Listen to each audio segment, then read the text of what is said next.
24 ঘন্টায় ডেঙ্গু আক্রান্ত হয়ে হাসপাতালে ভর্তি হয়েছেন 52 জন। চট্টগ্রামেও বাড়ছে ডেঙ্গুর প্রকোপ। আমাদের সঙ্গে চট্টগ্রাম সিটি কর্পোরেশন হাসপাতাল থেকে যুক্ত হচ্ছেন মনিরুল ইসলাম পারভেজ। পারভেজ, কি অবস্থা দেখছেন? আপনি তো জানেন যে ডেঙ্গুর সংখ্যা বাড়ছে, সিটি কর্পোরেশনগুলোর বিরুদ্ধে আসলে একটু অভিযোগ একটু বেশি। চট্টগ্রাম সিটি কর্পোরেশনের কি অবস্থা, ব্যবস্থা কেমন দেখছেন? ধন্যবাদ আরেফিন।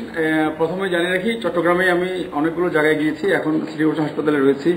এখানকার সদিচ্ছার কোনো অভাব আমরা দেখতে পাইনি। ডাক্তাররা ঠিক নিয়মিত আসছেন এবং রোগীদের সেবাও দিয়ে যাচ্ছেন। তবে একটা জিনিস এখানে দেখতে পেয়েছি, সেটি হচ্ছে যে সিটি কর্পোরেশনের যে মেয়র, উনি নতুন দায়িত্ব নিয়েছেন, অর্থাৎ মাত্র সপ্তাহখানিক হচ্ছে। এর মধ্যেই উনি ডেঙ্গুকে প্রাধান্য দিয়ে ডেঙ্গু ম্যানেজমেন্ট সেল ঘোষণা করেছেন। এখন যেখানে রয়েছি হয়তো রোগী নাই, তবে ডাক্তাররা বা এখানকার যারা দায়িত্বে রয়েছেন তারা সবাই কিন্তু নিয়মিত রয়েছেন। তবে মূল সমস্যাটি আমরা যেটি দেখতে পেয়েছি, চট্টগ্রাম নগরীর বিভিন্ন জায়গায় অর্থাৎ মশা নিয়ে মানুষের অভিযোগের কিন্তু শেষ নেই।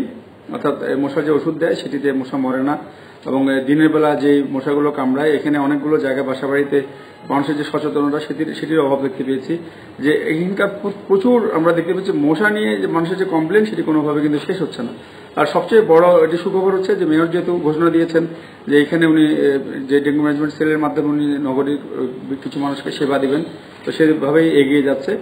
একটু সমস্যা দেখতে পেয়েছি, সেটি হচ্ছে যে ডাক্তারদের আসলে এখানে স্থায়ী ডাক্তারদের একটু অভাব রয়েছে, সেটি দেখতে পেয়েছি আমরা। সেটি হয়তো উনি উদ্যোগ নেবেন, বা ডাক্তারদের হয়তো স্থায়ীকরণ করলে বা স্থায়ী ডাক্তার নিয়োগ দিলে হয়তো এখানকার পরিষেবা বা মানুষের সেবাটি হয়তো আরো বৃদ্ধি পাবে। তো সব মিলে আপাতত যে রোগী প্রত্যেকটি হাসপাতালেই বাড়ছে। আর আমরা বিআইটি হাসপাতালে খবর নিয়েছি, সেখানেও একই রকম চিত্র। আউটডোরে প্রচুর যে NS1 যেটি দিয়ে ডেঙ্গু যে পরীক্ষা করা হচ্ছে, সেটি প্রচুর রোগী পাওয়া যাচ্ছে আউটডোরে। হয়তো ভর্তি রোগীটি এখনো সেভাবে হাসপাতালে, যেহেতু বিভিন্ন জায়গায় কর্নার খোলা হচ্ছে, আর সরকার থেকে নির্দেশনা দেওয়া হয়েছে যাতে ডেঙ্গুকে বিশেষ গুরুত্ব দিয়ে একটি ব্যবস্থা নেওয়া হয়, সেভাবে কিন্তু সবগুলো হাসপাতালে ডেঙ্গু কর্নার আমরা দেখছি। চট্টগ্রাম মেডিকেলও একই অবস্থা। তবে আউটডোরে প্রচুর রোগী পাওয়া যাচ্ছে। বিভিন্ন উপসর্গ, আগের মতো শুধু যে ডেঙ্গুর যে উপসর্গ নিয়ে আসতো সেরকম না, সেই উপসর্গগুলো অনেক চেঞ্জ হয়েছে। অর্থাৎ আগের মতো উপসর্গ না, এখন ভেরিয়েন্ট অন্যান্য ভাবেও অনেকে ডেঙ্গু হচ্ছে, কিন্তু চিকিৎসার পরে বোঝা যাচ্ছে বা টেস্টের পরে বোঝা যাচ্ছে যে ডেঙ্গু রোগী। অর্থাৎ চট্টগ্রামে কিন্তু উদ্বেগজনক হারে বাড়ছে। আর কর্পোরেশনের মাধ্যমেও মেয়র যেহেতু একটা উদ্যোগ নিয়েছেন, আমার মনে হয় এটি হয়তো ধীরে ধীরে মানুষ সচেতন হবে, বা হয়তো আরো এর প্রকোপ হয়তো মানুষ এই সেবাটি বাড়লে হয়তো আরো কমে আসবে। তো আপাতত সিটি হাসপাতাল থেকে আমার কাছে এতটুকুই রয়েছে। আরেফিন।